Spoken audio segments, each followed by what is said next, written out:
What's up everyone and welcome back to the channel. Henry Cejudo has made a bold statement that's grabbing attention across the MMA world. He believes Merab has what it takes to move up to featherweight and actually beat Alexander Volkanovski. Speaking confidently, Cejudo broke down exactly why he thinks Merab's relentless style and pace would give the former featherweight king serious problems inside the octagon.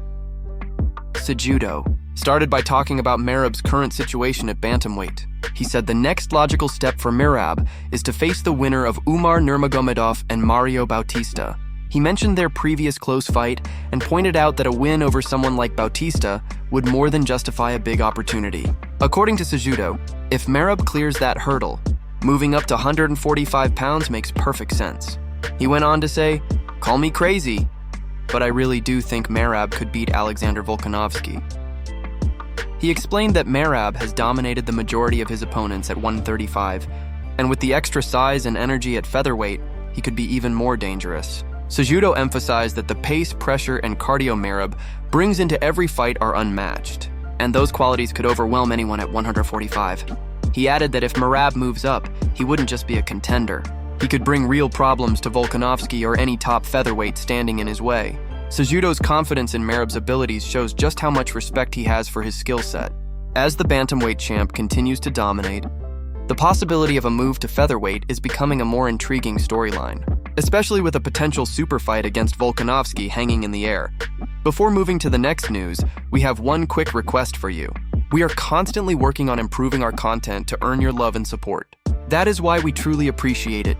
If you could take just a moment to leave a like on this video, subscribe to the channel and hit the bell icon, so you never miss an update here on MMA Clash Daily. Moving on to another news, the featherweight division is heating up in a big way. After huge wins from Diego Lopez and Lerone Murphy, it seemed almost certain that Murphy would get the next title shot, especially since Lopez had already had his chance at the belt. But just when the path to the title appeared to be clear, a new name has stepped into the mix. Yousef Zalal just pulled off a massive win over former interim title challenger Josh Emmett, extending his impressive winning streak to 8 straight fights. Riding that momentum, he's now calling out Murphy for a title eliminator. In his recent appearance on the Ariel Helwani show, Zalal explained why he believes the matchup makes perfect sense. With Lopez likely getting a rematch with the champ, Zalal sees a fight between him and Murphy as the clear way to determine who truly deserves the next title shot. He pointed out that both of them are on strong runs, and neither wants to wait around. But there's a potential shakeup looming. Movsar Evloev, the undefeated contender, is finally healthy and expected to return soon. Known for his elite wrestling and clean record, Evloev's comeback could throw the entire featherweight title picture into chaos. And if that wasn't enough, Aljamain Sterling is also in the mix after a big win over Brian Ortega, making the 145-pound division more stacked than ever. Zalal made it clear he's ready for a big opportunity. He said, "If I beat Murphy and finish Murphy, I get a title shot." He also acknowledged the situation from Murphy's perspective. If Murphy is already close to a title shot, taking a risky fight against a surging contender might not be the most appealing option. Zalal understands that Murphy could wait for his chance, especially if Lopez gets his rematch and the title picture drags out for 9 months or more. But Zalal isn't backing down. He said he just wants to make sure his name is in the conversation. He's putting himself out there, making noise, and making sure the UFC can't overlook him as the division continues to heat up. Moving on to another news, we have a major legal update surrounding Raja Jackson that's shaking up the combat sports world. Raja is now expected to face 2 serious criminal charges after allegedly assaulting professional wrestler Psycho Stu. Prosecutors have announced their intent to charge him with felony battery, causing serious bodily injury and misdemeanor battery. According to reports, the incident unfolded when Raja allegedly slammed Stu to the ground and proceeded to punch him in the face more than 20 times. Witness statements claim that many of those strikes happened after Stu had already lost consciousness, which is a critical factor in the prosecution's case. Because of the severity of the injuries, authorities also plan to seek a sentencing enhancement, citing that Stu suffered great bodily injury. If applied, this enhancement could lead to a much harsher sentence if Raja is ultimately convicted. The attack left Stu hospitalized with multiple serious injuries. Medical reports confirm he suffered several broken teeth, a deep laceration to his head, and trauma to both the upper and lower jaws. His family later shared additional details, revealing that he also sustained a laceration to his upper lip and a fractured maxilla bone, which led to significant tooth loss. These injuries have required extensive treatment, and may result in lasting damage. Raja was arrested last month in connection with the assault and was released after posting a $50,000 bond. Now, with the felony charge alone carrying a potential sentence of up to 4 years in prison, plus an additional year for the misdemeanor, the stakes are incredibly high. If the sentencing enhancements are approved, his punishment could increase even further. This case has already drawn national attention, not only because of Raja's status in the combat sports community, but also because of the violent nature of the allegations. Prosecutors have indicated they will pursue the case aggressively, emphasizing the severity of Stu's injuries.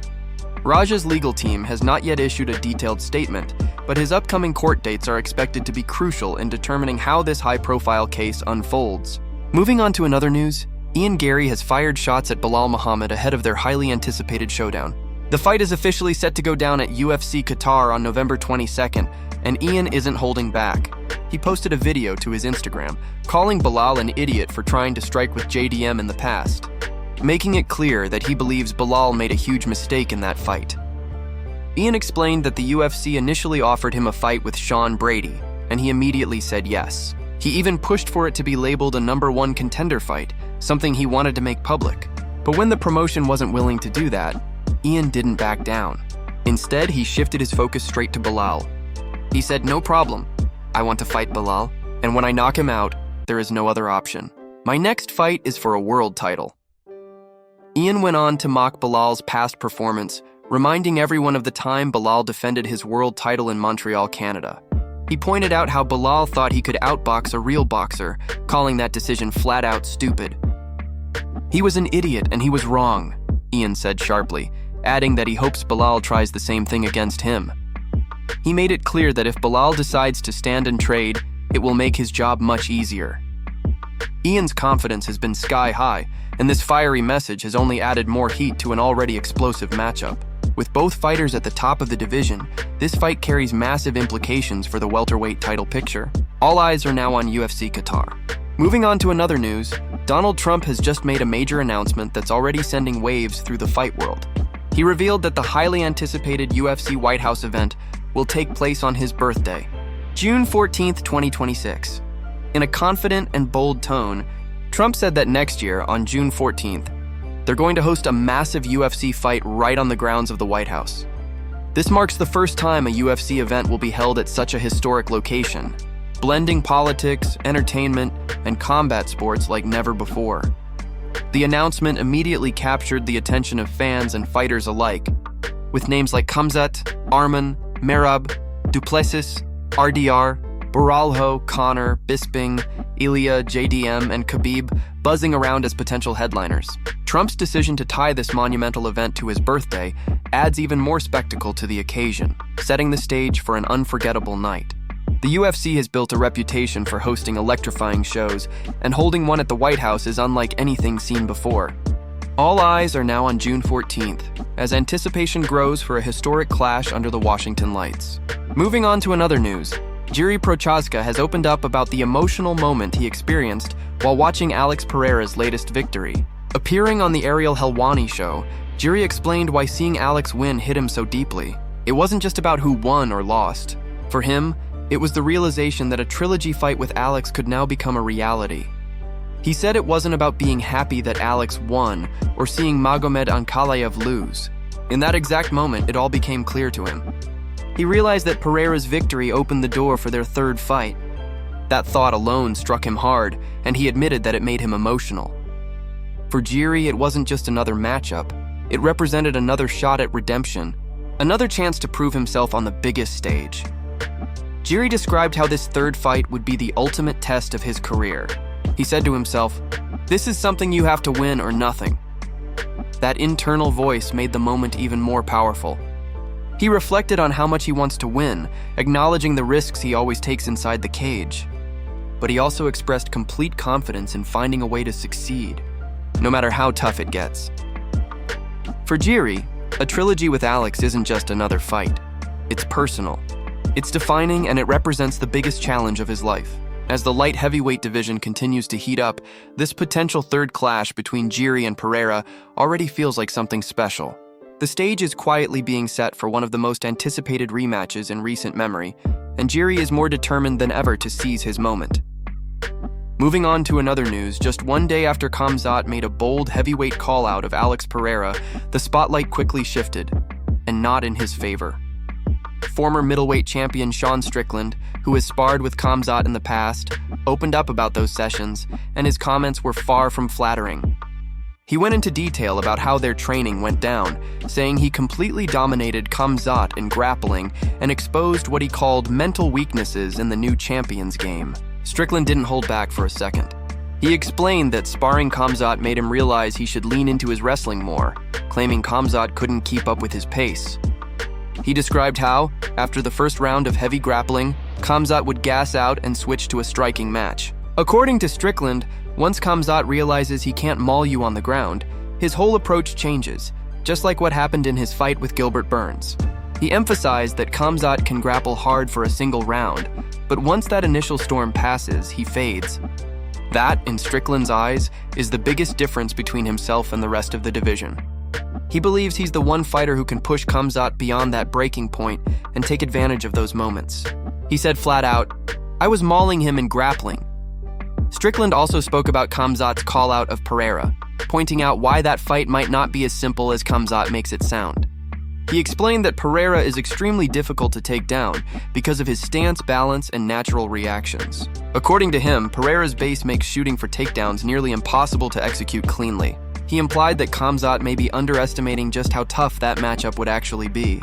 At the same time, Strickland is coming off a decision loss to Duplessis and is currently serving the last stretch of his suspension for attacking a fighter at an MMA event. While waiting for his return, he made it clear that he's ready to step back into a big fight, and even threw out his own call-out in the same breath.